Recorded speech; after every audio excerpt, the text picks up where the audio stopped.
Hello everyone, good morning all of you. आज हमारा topic है कॉम्प्लेक्स एनालिसिस का। कल हमने इंट्रोड्यूस किया था टॉपिक के उपलक्ष्य में या इस टॉपिक के बारे में जितनी भी इंफॉर्मेशन थी मैंने आपको कल शेयर करी है। आज जो हमारा बेसिकली जो टॉपिक होगा वो रिलेटेड करेगा बेसिक कॉम्प्लेक्स नंबर कि बेसिक कॉम्प्लेक्स नंबर को किस तरीके से जनरेट किया जाता है और किस तरीके से हम उसे लिखते हैं, कब वो प्योर इमेजिनरी होता है, कब वो प्योर रियल होता है, ये सारी चीजों के बारे में। तो कॉम्प्लेक्स नंबर को स्टार्ट करने से पहले मैं आपको बता दूं कि इसमें थोड़ा सा इम्पोर्टेंट चीज है। वो इम्पोर्टेंट चीज क्या है? सबसे पहले जो आयोटा है, आयोटा, आपने आयोटा के बारे में सुना है, मैंने कल बताया था आयोटा के बारे में। आयोटा के बारे में बताया था, आयोटा स्क्वायर रूट ऑफ -1। जो ये वैल्यू है, ये वैल्यू इंट्रोड्यूस करी थी किसने? फेमस मैथमेटिशियन आइलर ने सबसे पहले इसको इंट्रोड्यूस किया। आइलर बहुत जाने माने प्रसिद्ध मैथमेटिशियन था। तो आइलर ने इसको 1777 एंड 1855 के अराउंड में यूलर ने इस आयोटा को डिफाइन किया था, सबसे पहले इंट्रोड्यूस किया था। और इसके बाद मैं आपको बता दूं कि इट वाज गाउस। फिर गाउस आया, गाउस ने इसको अलजेब्रिक इक्वेशन में बताने, अलजेब्रिक इक्वेशन में डिनोट करने का तरीका को बताया। तो अलजेब्रिक इक्वेशन को हम इसको डिनोट किया जाता है, तो हम उसको ऐसा इस फॉर्म की तरीके से कुछ लिखते थे। मैंने कल भी इसके बारे में बात करी है। x प्लस आइटा y की फॉर्म में हमने इसको इंट्रोड्यूस किया था। और इसमें ध्यान रखना कि जो x एंड y होते हैं वो हमारे रियल कोफिशिएंट होते हैं। ये सारे रियल हैं, x और y रियल नंबर होता है। लेकिन फिर हम इसमें डिस्कस करेंगे आगे। तो सबसे पहले हमें बताया था आइलर ने, उसके बाद इस फॉर्म को जनरेट किया था गाउस ने। और जो मैं अब तुम्हें बता रहा हूं वो इम्पोर्टेंट होगा और याद रखना वो किस इक्वेशन, मैंने ये भी कल बताया था कि किस इक्वेशन से एक कॉम्प्लेक्स एनालिसिस की इतना बड़ा फील्ड जनरेट हुआ है, इंट्रोड्यूस हुआ है। वो इक्वेशन सिर्फ एक ही थी। वो इक्वेशन क्या थी देख लीजिए, x² + 1 = 0। इस इक्वेशन का अगर हम बारे में बात करें तो क्लास 10th में जब आप पढ़ते हैं एनसीईआरटी, तो एनसीईआरटी में लिख रखा है, साफ शब्दों में लिखा हुआ है कि x² + 1, वहां पे जो डिस्क्रीमेंट निकालते हैं d को जो हम लिखते थे b² - 4ac, जो वहां पे डिस्क्रीमेंट निकालते हैं b² - 4ac निकालते हैं। तो जो b² - 4ac होता है, यदि उसकी वैल्यू क्या आती है, 0 से कम आती है या 0 से बड़ी आती है या इक्वल टू 0 आती है, तो हमें अलग अलग प्रकार के रूल्स मिलते हैं। अगर इक्वल आते हैं तो हमें जो रूल्स मिलेंगे, जो सॉल्यूशन मिलेगा एक क्वाड्रेटिक इक्वेशन का, वो कैसा मिलता है? रिपीटेड सॉल्यूशन मिलता है। जब दो हमारे रूल्स आएंगे वो कैसे रूल्स होंगे? रिपीटेड रूल्स होंगे। ये वहां पे हमने इसके बारे में इंट्रोड्यूस किया था, इसके बारे में बताया था। ये लेस देन इक्वल टू के में क्या होता है कि यदि हमारा डिस्क्रीमेंट ऐसा कुछ आता है, डिक्रीमेंट अगर कुछ ऐसा आता है या ग्रेटर देन 0 आता है, तो हमारे डिस्टिंक्ट रूल्स मिलते हैं। अगर लेस देन 0 आता है तो इसका मतलब होता है जब डिस्क्रीमेंट लेस देन 0 है, जब लेस देन 0 है, इसका मतलब क्या है कि जो हमारी बात हो रही है वहां पे साफ साफ लिखा है हैज नो सॉल्यूशन, ऐसा लिखा हुआ है। या फिर बोल देगा हैज नो रियल सॉल्यूशन, ऐसा लिखा हुआ है। तो इसका मतलब समझो क्या है कि अब उस समय हमें मालूम नहीं थी, हम कैसे पढ़ रहे हैं, स्टेप टू स्टेप पढ़ रहे हैं। जब हम उस टाइम की स्टडी कर रहे थे तो हमें इतना मालूम नहीं था कि जो ये है नो रियल सॉल्यूशन। मेरी बात समझ में आ रही कि नहीं आ रही आप लोगों को कि है नो रियल सॉल्यूशन, यानी इमेजिनरी पे तो हमने बात ही नहीं करी थी।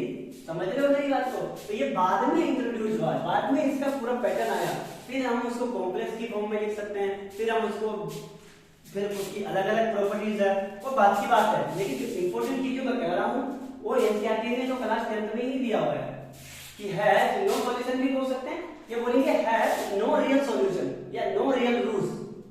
अगर हमारे पास डिक्रीमेंट अगर 0 से कम आता है, डिस्क्रीमेंट अगर 0 से कम आता है तो has no real solution. Okay student, इसके बाद मैं आपको बताऊंगा ये इक्वेशन x² + 1 = 0 से हमारा इंट्रोड्यूस हुआ आयोटा, जिसको हम कहते हैं -1,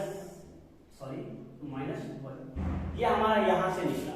ठीक है स्टूडेंट, इसके बाद मैं आपको बता दूं इसको हम जनरेट कर सकते हैं x + i y की फॉर्म में, और x और y is a real number मैंने तुम्हें बता रखा है। ठीक है ना, तो इस तरीके से कॉम्प्लेक्स नंबर को बेसिक फंडामेंटल चीजें हैं कॉम्प्लेक्स एनालिसिस की।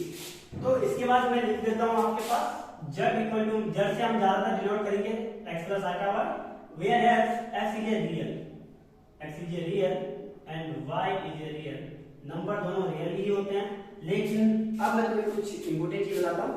देखो क्या होता है ना, आपने 2 डायमेंशन के प्लेन देखे होंगे, आपने प्लेन देखा होगा। प्लेन कैसा होता है? 2 डायमेंशन प्लेन होता है ना।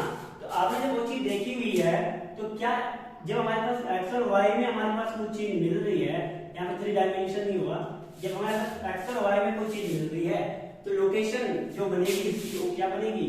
z x, y की फॉर्म में, z = x, y, where x and y, x is a real and y is a real coefficient of y is a coefficient of square root of -1, it means iota। Okay ना, समझ में आ रही है आपको बात? हाँ, yes, z = x, y is a plane।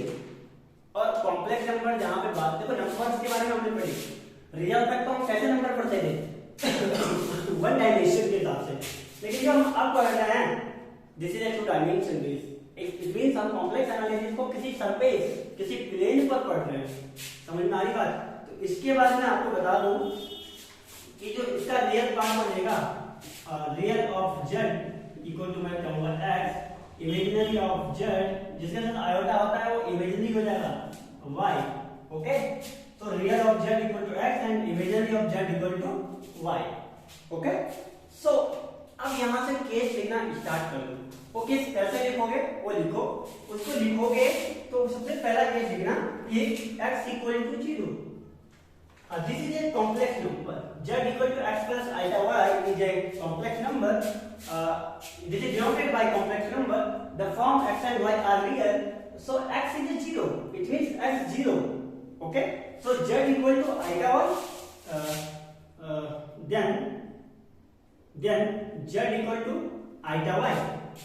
I y is pure imaginary number. Pure imaginary number. Okay, so second case y = 0, then z = s is real part of complex number or imaginary part of complex। okay student, so यहाँ तक I hope आपको बेहतर समझ में आया होगा। मैं कोशिश कर रहा हूँ कि जनरल भाषा में मैं आपको इसको बिल्कुल वेल डिफाइन करके एक एक चीज को समझाऊं। ओके, तो इसके बाद मैं आपको बताऊंगा कॉम्प्लेक्स कंजुगेट, इसमें एक टर्म्स होता है कॉम्प्लेक्स कंजुगेट। तो जो कॉम्प्लेक्स कंजुगेट का मीनिंग्स होता है वो आपने क्लास कंजुगेट आपने क्लास 11th में भी मेरे देखने से पढ़ा होगा। और जो कंजुगेट होता है, कंजुगेट कैसे निकाला जाता है किसी भी कॉम्प्लेक्स नंबर का, उसको निकालने के लिए एक कुछ नहीं करते हैं। जैसे हमारे पास z = x + i y, it is a complex number. So हमने फाइंड करना है कि इसका कंजुगेट कैसा निकालेंगे। तो इसका कंजुगेट कैसे लिखेंगे आप देख लो एक बार। हम लिखेंगे z, कंजुगेट को लिखते हैं z बार के टर्म में, जबकि ऊपर स्ट्रेट लाइन लिख कर देते हैं। तो z = x और प्लस की जगह माइनस कर देते हैं, -y is a complex conjugate. Okay, so ये इसका कॉम्प्लेक्स कंजुगेट होता है। तो ऐसे मैं एक एग्जांपल आपको करवाना चाह रहा हूँ। एग्जांपल यहाँ पे थोड़ी सी जगह बची होगी, इसको मिटा देता हूँ। यहाँ पे एक एग्जांपल है एग्जाम्पल है -3 -5i where z equal to this, so find z bar equal to, this is a complex conjugate -3 -2 का प्लस का 5 iota. ओके यहाँ तक अगर आपको समझ में आ रहा है तो काफी इजी है कॉम्प्लेक्स कंजुगेट निकालना. मैं आपको एक एग्जांपल और बता देता हूँ. z equal to 2 iota plus 5 where 2 iota plus 5 where is real part, what is real part, what is imaginary part. तो imaginary part जरूरी नहीं कि ऐसा हम आगे पीछे करके लिखें, ऐसा जरूरी नहीं होता है. जैसे हम यहाँ पे x plus iota y, iota बाद ऐसा नहीं होता है. अगर इसके पास आइटा पहले है ना तो इसका इमेजिनरी पार्ट का ना वो आइटा वाला ही होगा. जिसके साथ आयोटा होता है वो उसका इमेजिनरी पार्ट, जो जो जो फ्री ऑफ आयोटा होता है वो इसका रियल पार्ट. ओके, सो ये कॉम्प्लेक्स एनालिसिस बड़ी रोमांटिक चीज है, मजा भी आता है इसका. देखो यहाँ तक तो आपको समझ में आ गया होगा. दिस इज बेसिक फंडामेंटल, और काफी चीजें बेसिक फंडामेंटल तरीके से ही बताऊंगा मैं आपको. इसके बाद मैं थोड़ा इसको मिटा देता हूँ. इसके बाद मैं आपको बता दूं, इसकी फोटो वगैरह ले लो, स्क्रीनशॉट ले लो आप. इसके बाद मैं आपको बताऊंगा थोड़ा सा इंपॉर्टेंट चीज, equality of two complex number. कब हम किसी कॉम्प्लेक्स नंबर को equality of two complex number हमारा नेक्स्ट टॉपिक होगा. आप डाल दीजिए equality of two complex number. Let Z1 and Z2 to be complex number. So Z1 is equal to Z2. It means X1. What is Z? Z1 equal to X1 plus iota Y1. Okay. So Z2 equal to X2 plus iota Y2. So Z1 equal to Z2. So implies that X1 plus iota Y1 equal to X2 plus iota Y2.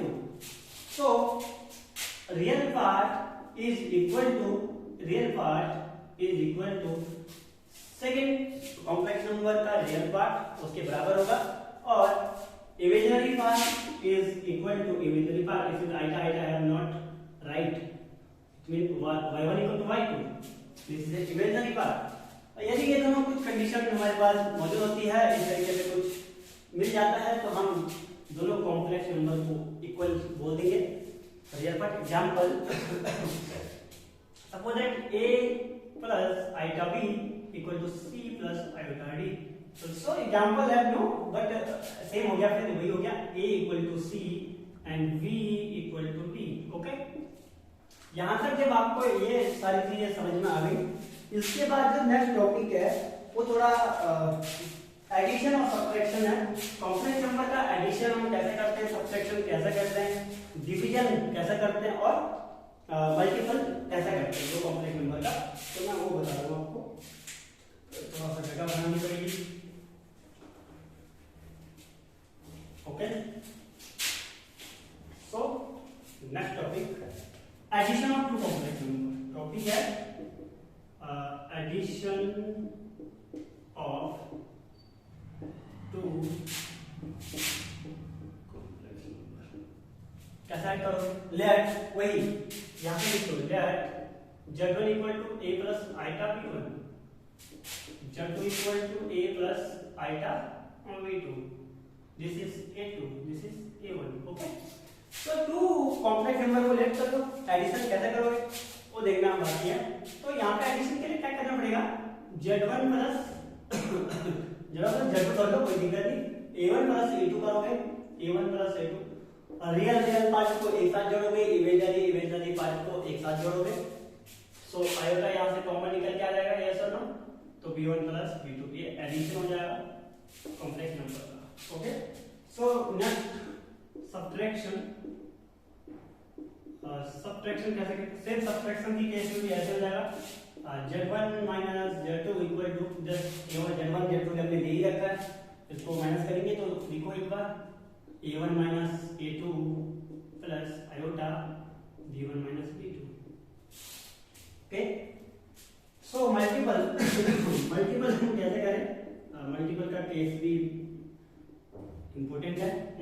कैसे करें, Z1 into Z2, Z1 into Z2 को करोगे तो real के साथ add हो जाता है, इमेजिनरी के साथ हो जाता है, तो मल्टीपल हो जाएगा। ओके, तो एक बार क्या करोगे, A1 का तुम A2 के साथ मल्टीप्लाई करोगे तो A1 है ना, A1 मल्टीप्लाई बाय A2 यही है ना। देखो हम ऐसा भी कर सकते हैं, देख लो A1 का हम A2 के साथ करेंगे, A1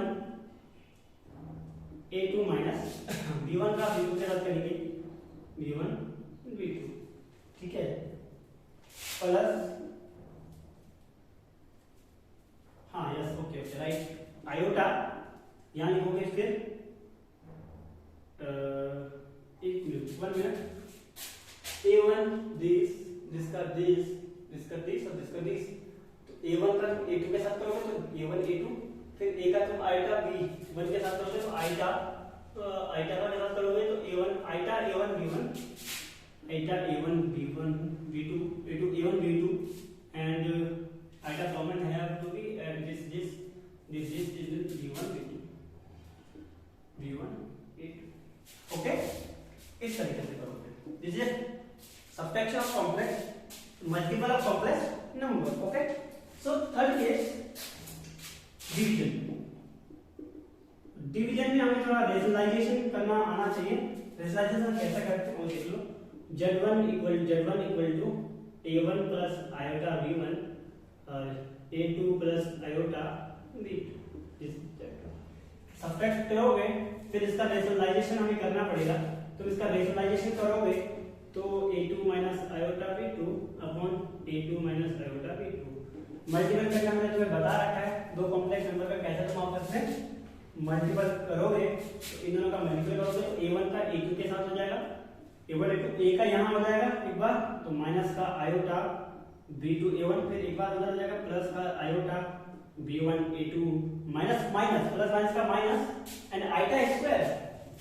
this terms have multiple for this term, iota square, it means iota square with what is value of iota square, it means iota equal to square root of -1, iota is square root of -1, so iota square is -1। okay, so minus minus का is plus B1 and B2 upon, so this square A1 and A2 का तो A2 square and plus minus का minus and iota B1 iota फिर वही हो जाएगा, iota का correct साथ करोगे तो -1 और -1 के यहाँ रखोगे प्लस का हो जाएगा एंड B2 स्क्वायर। तो रियल एंड इमेजिनरी पार्ट हम अलग अलग सेपरेट कर सकते हैं इसमें, A1 plus A2 plus B1 plus B2 upon A2 square plus B2 square, फिर प्लस करोगे तो फिर आयोटा बाहर आ जाएगा B2 A1 plus B1 A2 upon फिर हो जाएगा डिनोमिनेटर में सेम रहेगा A2 square plus B2 square. इस तरीके से हम कॉम्प्लेक्स नंबर के एडिशन सब्ट्रैक्शन, कॉम्प्लेक्स नंबर के एडिशन सब्ट्रैक्शन मल्टीपल डिवीजन, इस तरीके से हम इसको करते हैं। This is complex number case. Important topic okay एक बेसिक चीज और है कि A2 का स्क्वायर प्लस B2 का square it does not equal to 0। Okay, it means does not equal to 0। This is important case. Denominator अगर 0 हो गया किसी भी फ्रैक्शन का, या किसी भी फ्रैक्शन का अगर डिनोमिनेटर 0 हो गया, it means it is not defined. Okay, so not defined, A2 square plus B2 square it is does not equal to 0, it means not defined। okay, so this case with important addition, subtraction, multiple division have two complex number। so next topic, absolute value of complex number। absolute value, where L analysis is what is absolute value, so see here,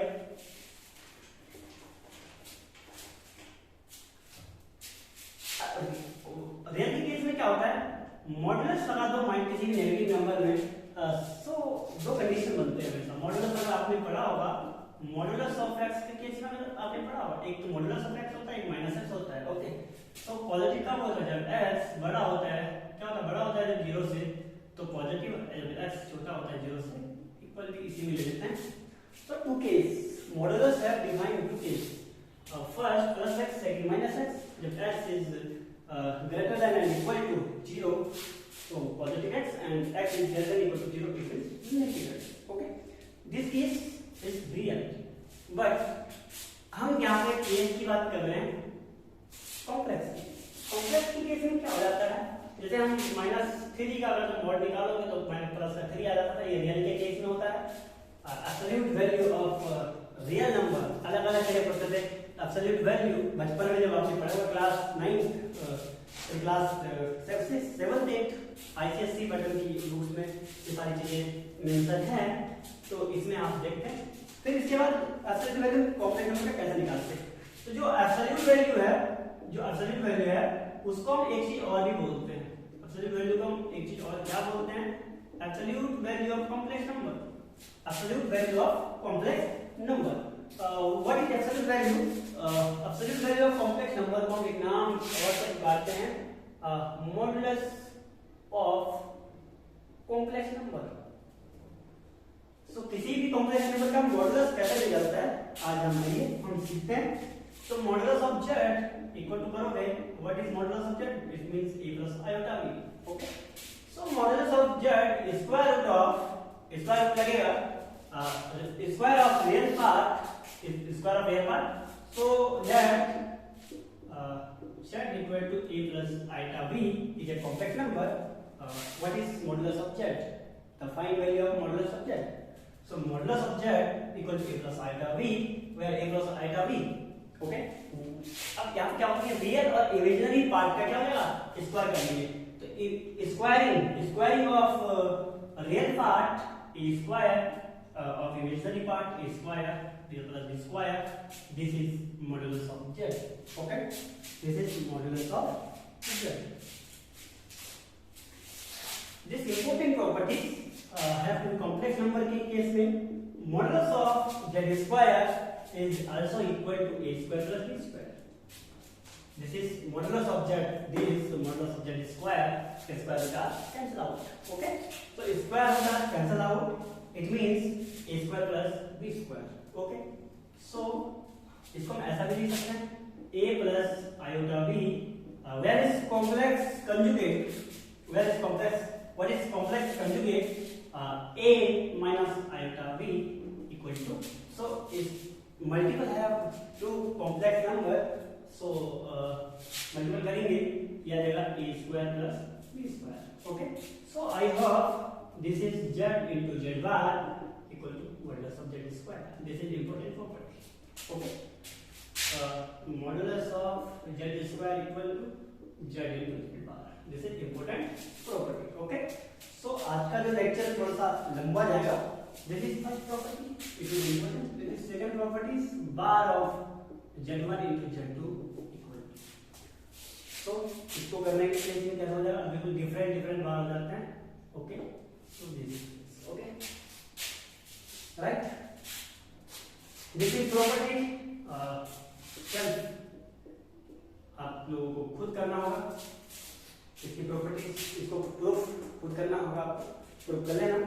without proof mathematics को सीखना मुश्किल है, तो हमें एक एक चीज की प्रूफ यहाँ पे रखना पड़ेगा। ओके स्टूडेंट, इसके बाद मैं नेक्स्ट टॉपिक पढ़ाने जा रहा हूँ geometrical representation of complex number.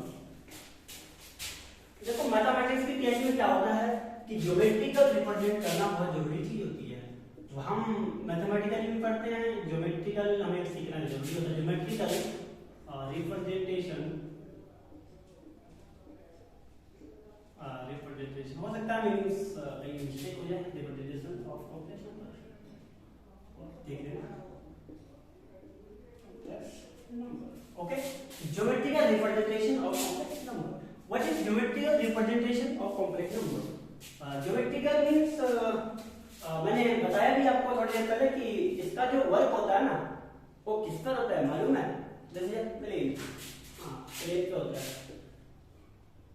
this is x and this is y, this is x, is a axis. Okay, two axes x and y, where the location will be traced and z equal to x and y. मैं z को ऐसा भी लिख सकता हूँ, इसका मतलब भी कॉम्प्लेक्स नंबर ही होता है, समझ लेना बात को। z equal to x and y, इसको कॉम्प्लेक्स नंबर का दूसरा फॉर्म होता है ये, इसको मजाक में मत लेना, ओके ना। जैसे प्लेन की बात हो रही है तो भैया इसमें जो चलोगे इस पॉइंट के corresponding, this is value x, this is value y, okay. This is representation of complex number. ऐसे हम ज्योमेट्रिकली रिप्रेजेंट करेंगे x और y जब हम इस तरीके से y x एक्सिस की तरफ चले, एक पॉइंट y की तरफ हमने इस पॉइंट को मिलाया, इस पॉइंट को कहा जाता है कॉम्प्लेक्स। इसको दिस इज r, आगे बताऊंगा r क्या चीज होती है वो मैं आगे बताऊंगा, लेकिन यहां तक तुम्हें पता होना चाहिए। z equal to x and y is a complex plane. इसके बाद this place is called complex plane. This पूरा plane is called a complex plane and इसको एक और बोलते हैं गाउसियन प्लेन, क्योंकि गाउस ने इसका ज्योमेट्रिकल रिप्रेजेंटेशन को समझाया था, तो इसको इसलिए इसको क्या कहते हैं, गाउस वाला भी, गाउस प्लेन भी कहते हैं, ओके ना। सो आर्गन प्लेन, इसको आर्गन प्लेन कहा जाता है। ऐसा हम किसी नंबर को लोकेशन में एक एग्जांपल दे रहा हूं, मैं बेहतर एग्जांपल दे रहा हूं और जिससे काम आ जाएगा 2 + 3i, इसको रिप्रेजेंट करना है कौन से पॉइंट पर होगा, तो सो 1 2 3 1 2 3, ओके। सो चलोगे आगे की ओर, चलोगे जब आगे की ओर चलोगे, this is x, this is y, okay. तो पॉइंट 2 3, सो मैं इसको इस फॉर्म में लिख सकता हूं, ये सर 2 3 और 2 3 कहां पे है, 2 3 it means y, this is point have location locate, okay, this point z 2 3, okay. So ऐसे हम लोकेशन करेंगे कॉम्प्लेक्स नंबर, कॉम्प्लेक्स प्लेन के भीतर, ओके। बता दूं, हाँ बिल्कुल बिल्कुल।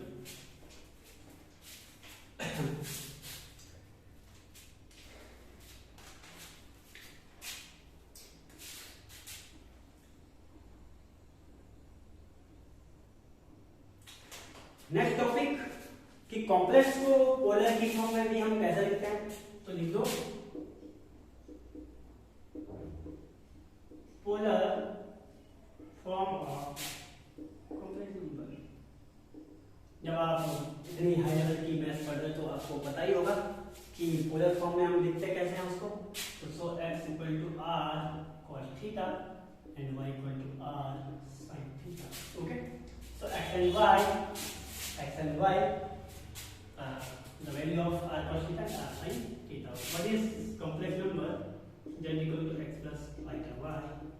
So r cos theta plus iota r sin theta, r is a common, so cos theta plus iota sin theta, where this terms is called e to the power iota theta. तो representation हो जाएगा इसका polar form में, कैसे हम इसको represent करते हैं, सो ये हो जाएगा r e to the power iota, okay.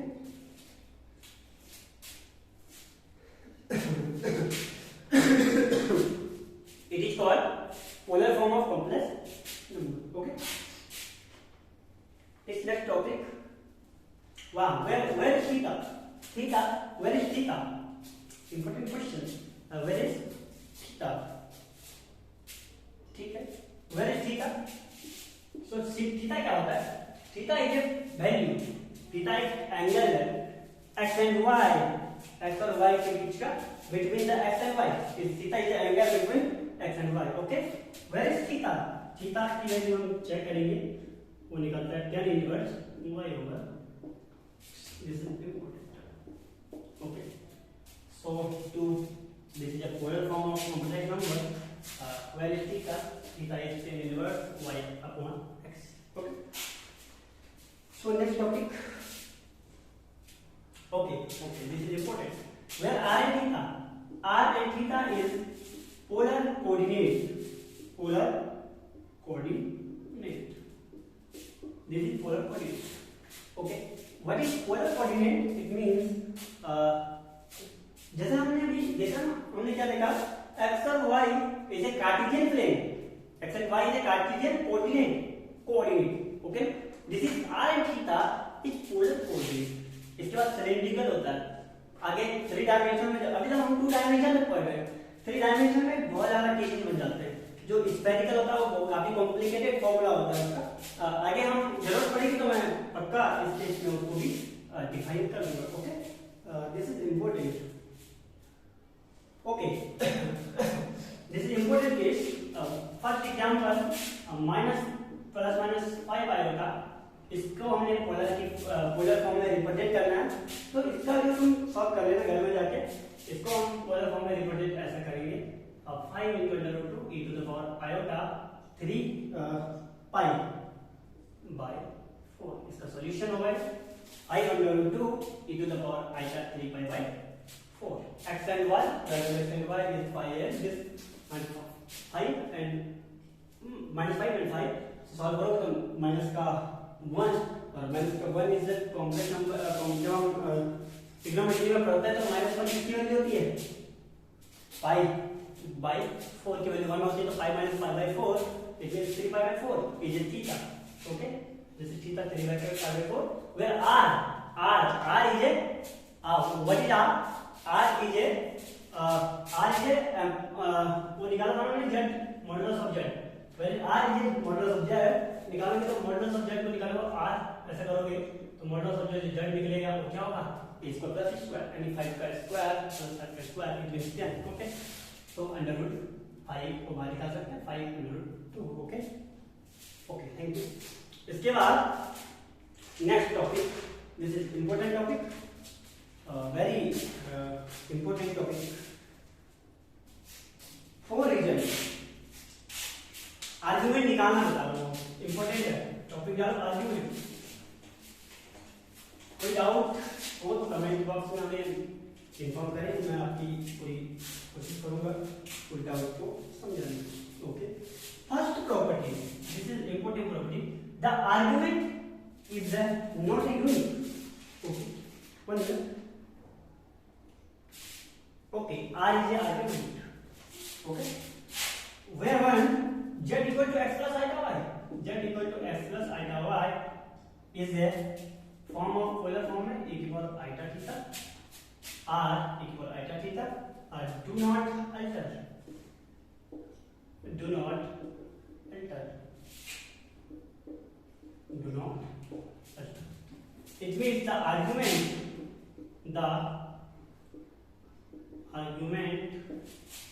of z of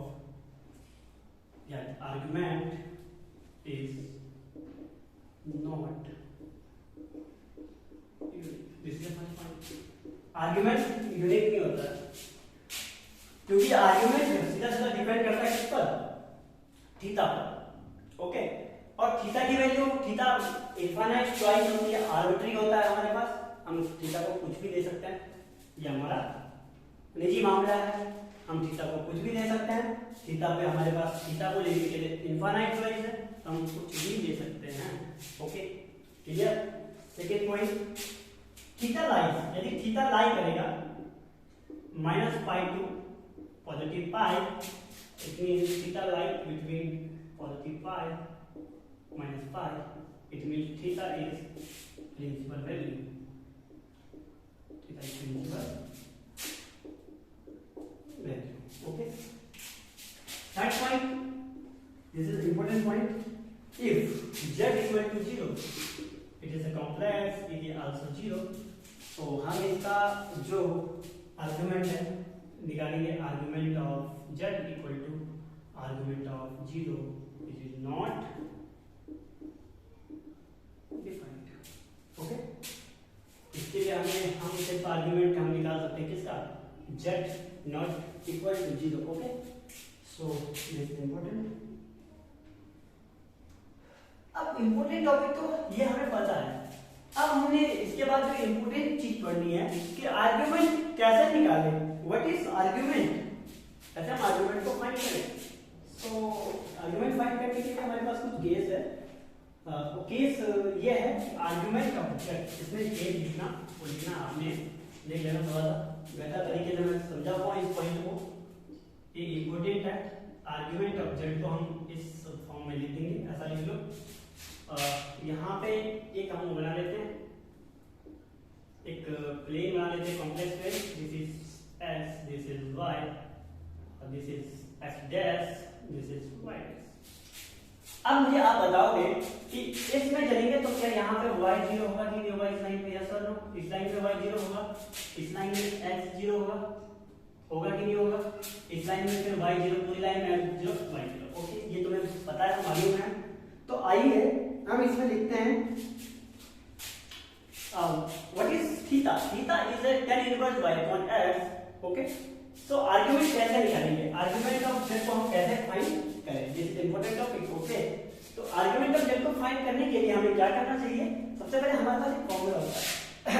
suppose that theta is the principal value, या हम कह सकते हैं theta is a tan inverse y upon x। तो यहां पर लिखो tan inverse y over x। Okay, tan inverse y upon x, यहां पे इसके साथ पाई जुड़ जाता है, tan inverse y upon x, इसके साथ माइनस पाई जुड़ता है, tan inverse y upon x, और यहाँ पे जो बनता है वो बनता है tan inverse y over x। This is argument. Okay, first case, if, या ऐसा ना लिखो, आर्ग्यूमेंट हमारा होगा क्या? tan inverse y upon x if x is greater than 0, y is greater than 0, x and y 0 से बड़े होने चाहिए। यदि 0 से बड़े का मतलब है कि पॉजिटिव होना चाहिए, और आपको मालूम है कि इस कोऑर्डिनेट में अगर हम देखें तो x और y is also positive। Okay, so first case, second case, pi plus tan inverse y over x if, वो केस क्या है कि x is greater than, x is greater than 0 and y is greater than 0। y तो 0 होगा लेकिन x जो है वो नेगेटिव होगा। दिस इज यहाँ पे आ जाएंगे। फिर माइनस पाई प्लस, एक केस है tan inverse y upon x if y क्या होगा यहाँ पे, वो भी 0 होगा एंड x भी यहाँ पे 0 से छोटा होगा 0 से, y भी छोटा सा, sorry, y is less than equal to 0 and x is less than equal to 0। जब हम इस केस में पहुंचते हैं तो यहाँ पे दो केस हमारे पास डिफाइन करके आ जाते हैं। वो दो केस जो हैं वो मैंने लिखे हुए हैं बड़े नॉट तरीके से। Argument of that pi by 2 होगा इफ कब, जब x हमारा 0 होगा, x जब 0 होगा इसका मतलब y तो आल्सो पॉजिटिव रहेगा, या फिर माइनस का पाई बाय 2 होगा इफ यहाँ पे x को 0 करेंगे y इज ग्रेटर देन 0। इसका मतलब अगर आप समझ रहे होंगे, यदि x 0 हो गया x 0 हो गया तो tan इनवर्स मतलब this is not defined, it means infinite.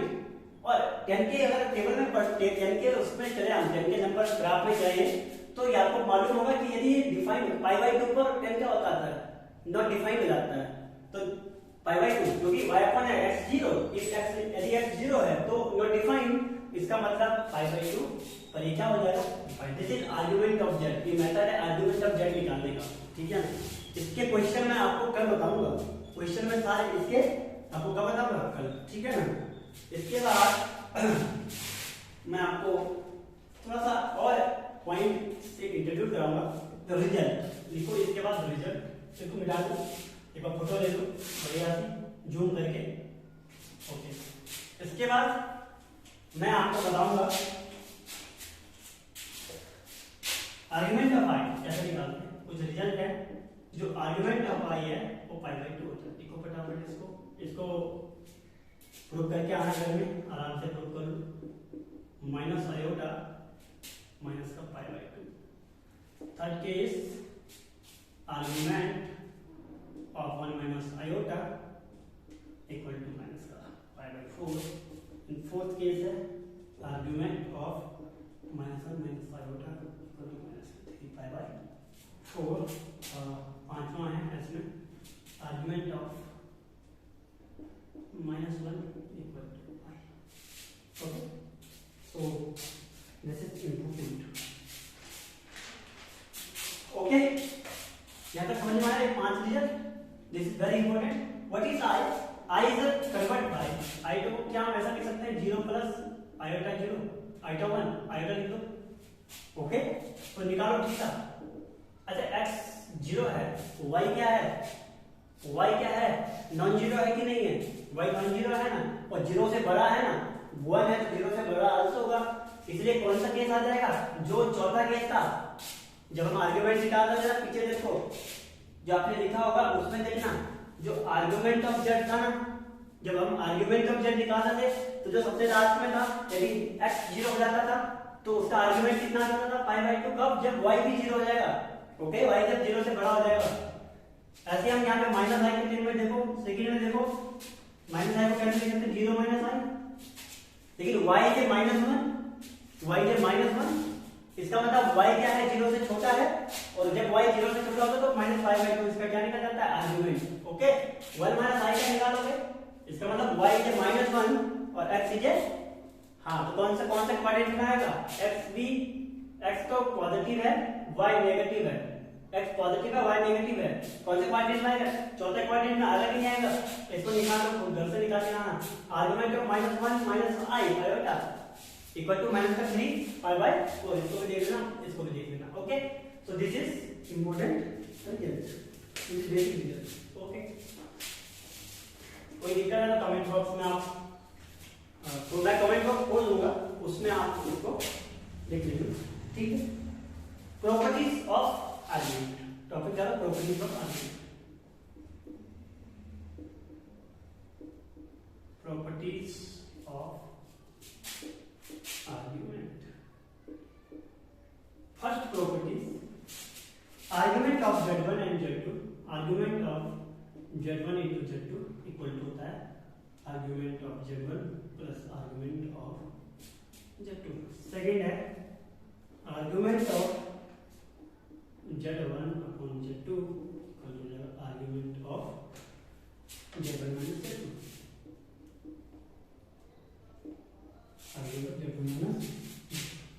Proof करना भी आना चाहिए इसको, प्रूफ आप कर लोगे। Argument is not unique, theta is a many choice, ये हमने बता दिया। आर्गुमेंट ऑफ 0 को हम डिफाइन नहीं कर सकते, ये भी बता दिया। Argument of positive real number, हां this is important. Argument of positive real number is also वही नंबर आ जाएगा 5 का 5 निकालोगे अगर ध्यान रखना इस पर। और नेगेटिव रियल नंबर का जो हो जाएगा वो +- π का हो जाएगा, हमेशा +- π नेगेटिव रियल नंबर का हो जाएगा। आर्गुमेंट ऑफ आइटा भी, दिस इज इंपॉर्टेंट। मैं इससे कल क्वेश्चन कराऊंगा, आर्गुमेंट ऑफ आइटा भी इक्वल टू क्या हो जाएगा? π/2 हो जाएगा। ठीक है, इफ कंडीशन होती है बी को क्या होना चाहिए? तो आज हमने क्या क्या सीखी थी? आज हमने बेसिकली कॉम्प्लेक्स नंबर के बारे में सीखा, absolute value of complex number सीखा, एडिशन, सब्ट्रैक्शन, मल्टीपल डिवीजन करना सीखा। इसके बाद मैं कल इन पे एक दो क्वेश्चन करके लेके आ जाऊंगा, एक दो क्वेश्चन करवा लेंगे। उसके बाद इस फिर आर्गुमेंट का फर्स्ट जो बेसिक कॉम्प्लेक्स एनालिसिस है, एक लेक्चर हमारा ऐसा कंप्लीट, कल क्वेश्चन डाल के एक लेक्चर कंप्लीट हो जाएगा। ओके, सो सेकंड नंबर का लेक्चर है। थर्ड नंबर का लेक्चर में क्वेश्चन करवा दूंगा इससे। ओके, ये हमारा कल मैं अपलोड कर दूंगा इस वीडियो को भी। Okay, thank you very much. So दोस्तों लाइक और शेयर जरूर करना, सब्सक्राइब करना। Okay, thank you very much.